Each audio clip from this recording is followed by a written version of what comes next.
Donc ça, c'est 2 autres machines que j'ai décidé d'investir. C'est pour ça que j'ai pris un crédit aujourd'hui. Ce crédit de 400 000 €, jamais Michel Catalano ne l'aurait imaginé il y a encore quelques mois. Traumatisé, ruiné, à bout de force, sa vie juste après les attentats de janvier est un calvaire quotidien. Il y a des moments où je suis déprimé, mais à un point où on n'imagine pas. J'adore mon métier, il y a des matins où j'ai du mal à aller au boulot. Ça n'a rien à voir avec le boulot, avec les gens, etc. Mais c'est que les nuits sont encore difficiles. C'est pourtant avec une force de caractère hors du commun qu'il décide au printemps de relancer son imprimerie dans ce local provisoire à 10 km de Dammartin. Pour l'aider, l'État, mais aussi les assurances et les donateurs anonymes du monde entier. Je vais tout faire pour aller de l'avant. Mais c'est très, très difficile psychologiquement, physiquement encore. C'est-à-dire que j'ai encore beaucoup de mal. Mon psychologue me dit que si j'avance, je risque un jour d'être plus fort que ce que j'étais avant et cette vision me plaît bien. Ce soutien d'un professionnel ne serait pourtant rien sans celui de sa famille.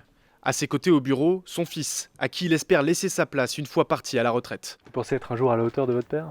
Non, je pense pas. Il est vraiment au-dessus de... C'est comme un ange. C'est un héros, quoi. Un héros français. Épaulé aussi par son épouse. Donc elle est en fait non seulement un employé, mais aussi mon associé en fait. Donc je ne fais rien sans elle. On est derrière lui et on est fiers de lui. On ne reviendra jamais complètement comme on est, comme on était. Il y a un avant et un après.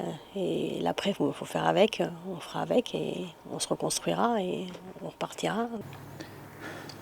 Cette émotion qui affleure si souvent chez lui, Michel confie en avoir besoin pour évacuer son traumatisme et l'aider à retrouver le sommeil.